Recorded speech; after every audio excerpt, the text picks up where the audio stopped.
बिस्मिल्लाहिर्रहमानिर्रहीम। देखिए, जब एनेस्थीसिया नहीं था, मतलब माइनस का मतलब जब एनेस्थीसिया नहीं था, मैं उस दौर की बात कर रहा हूँ जब एनेस्थीसिया का कंसेप्ट नहीं होता था 200 साल पहले, ठीक है ना। तो क्या होता था, जो सर्जरीज होती थी वो बहुत ही ज़्यादा क्विक करने की कोशिश करते थे सर्जन्स, और वो बहुत ज़्यादा ब्रूटल होती थी, ठीक है ना। It was a torture in fact, ठीक है। फिर एनेस्थीसिया जब एडवेंट हुआ इसका, तो जो सर्जरीज हो गई, सेफ सर्जरी स्टार्ट हो गई और लॉन्गर प्रोसीजर स्टार्ट हो गए, और इन्वेसिव सर्जरीज, मोर इन्वेसिव सर्जरीज हमने करना शुरू की, ठीक है ना।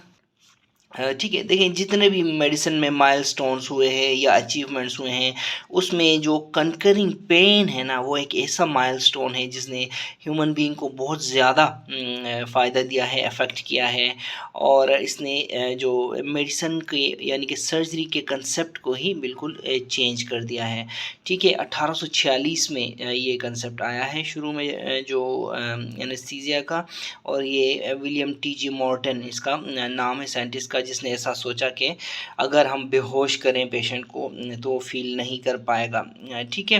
अच्छा, देखें, जो true birth of modern anaesthesia है, ये स्टार्ट हुआ है with evolution of two gases, एक ईथर है और दूसरा क्लोरोफॉर्म है, ठीक है।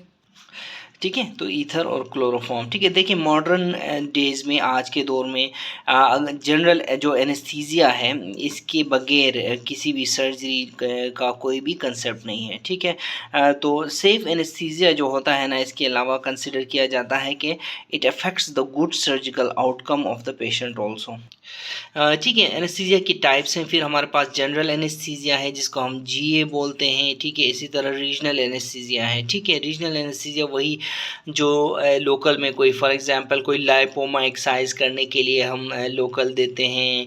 इसी तरह वो क्या कहते हैं, जो है रिस्ट ब्लॉक देते हैं, एंकल ब्लॉक देते हैं फॉर रेज एम्पुटेशन, इस तरह की ये सारी की सारी रीजनल एनेस्थीसिया में आ जाती हैं, ठीक है ना। अच्छा, आगे हम तफसील से डिस्कस करेंगे। अब देखें, जो जनरल एनेस्थीसिया है, जनरल एनेस्थीसिया जो है it affects the whole body, पहली बात ये याद रखें।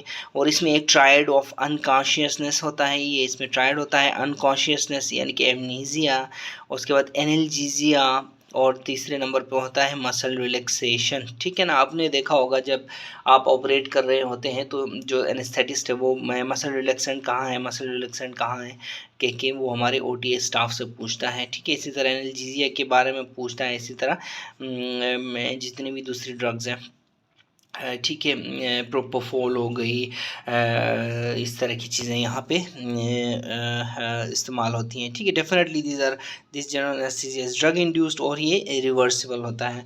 फिर दूसरा हमारे पास जो मेन होता है वो regional anaesthesia. Regional anaesthesia it only affects part of the body, ठीक है। इसमें पेशेंट कॉन्शियस ही रहता है रीजनल एनेस्थीसिया में, लेकिन उसको उस खास पॉइंट पे जहाँ हमने सर्जरी करनी है, फॉर एग्जाम्पल पाँव ले लें, एंकल ब्लॉक देंगे, इस जगह में उसको पेन नहीं होगा, ठीक है, लेकिन पेशेंट कॉन्शियस होता है इसमें।